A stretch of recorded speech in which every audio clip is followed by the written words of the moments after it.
independente do que faça sentido para você, do que representa o mundo espiritual, a raiz, a origem, lá no fundo, é o amor. É o primordial de tudo, é o amor. E a gente só consegue se conectar com essa energia, com esse sentimento, com essa potência, quando a gente está próximo com a gente, quando a gente se observa, quando a gente observa como a gente pensa, como a gente age com a gente, como a gente se prioriza, como a gente se trata. É exatamente dessa maneira que a gente se reconecta com a gente, com o nosso coração, a gente segue a nossa verdade, e aí existem várias ramificações do que cultivar a nossa espiritualidade possa representar. Algumas pessoas precisam estar em igrejas, templos, terreiros. Outras pessoas não têm uma prática em um grupo, num local específico, mas elas têm o seu momento de oração pela manhã, ou antes de dormir, ou então faz práticas artísticas, pintura, canto, dança.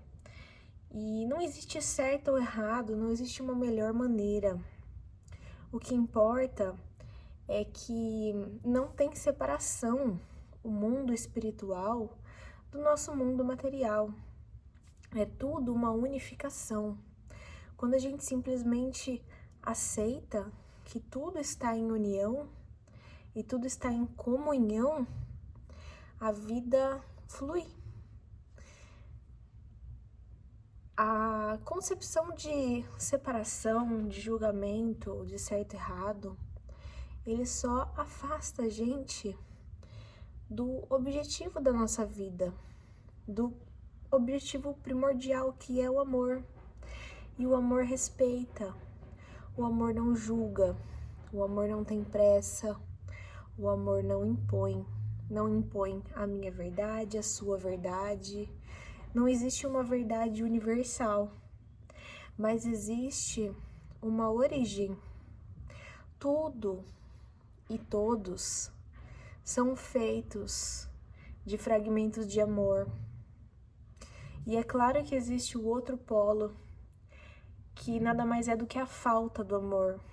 Vocês podem chamar do que for isso, mas a minha percepção é de que tudo e todos são amor.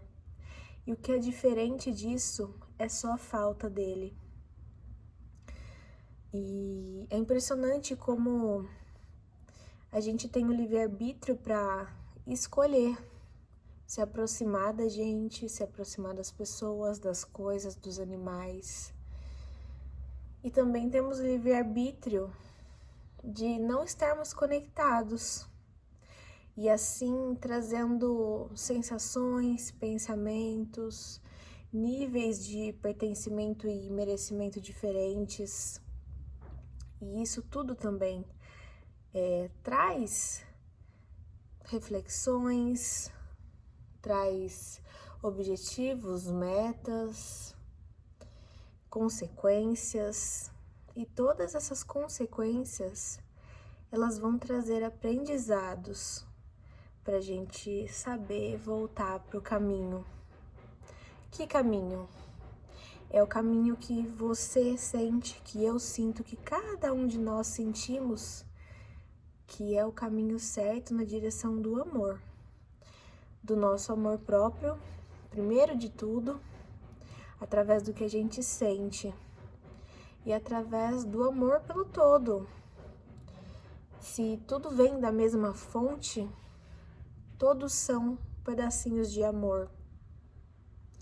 Então tá tudo bem a gente se desconectar de vez em quando de nós, porque a gente se cobra, se julga, a gente tem vontades nesse mundo, né? Vontades do mundo. E isso às vezes faz a nossa cabeça pensar demais ou pensar de menos.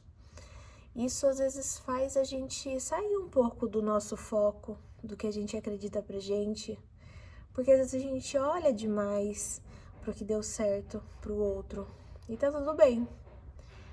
Mas quando a gente tá muito confuso e não sabe muito bem o que fazer, para onde seguir, basta dar um tempo para a mente e começar a sentir mais, sem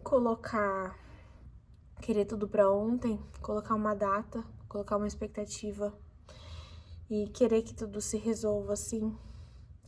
É ter paciência com a gente, é ter respeito pela gente e perceber que todos os fluxos da nossa vida, principalmente os obstáculos que aparecem nela, são para trazer um grau de consciência e trabalhar o nosso amor.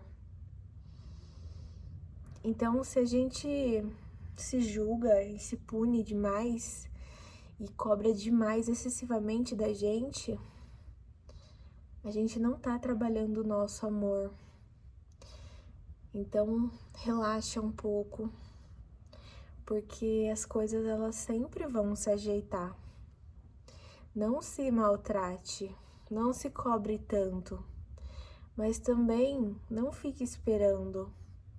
Faça por você, porque lá no fundo você sabe de tantas coisas que te fariam feliz. E às vezes a gente vai deixando de lado, como se não fosse importante. Não que a gente tenha que ter pressa para viver, porque nós estamos vivendo cada segundo. Mas também não ache que nada que possa te fazer feliz não é importante.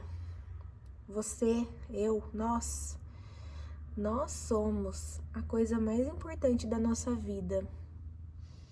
E quando a gente faz pela gente, a gente tá vivendo uma vida espiritual.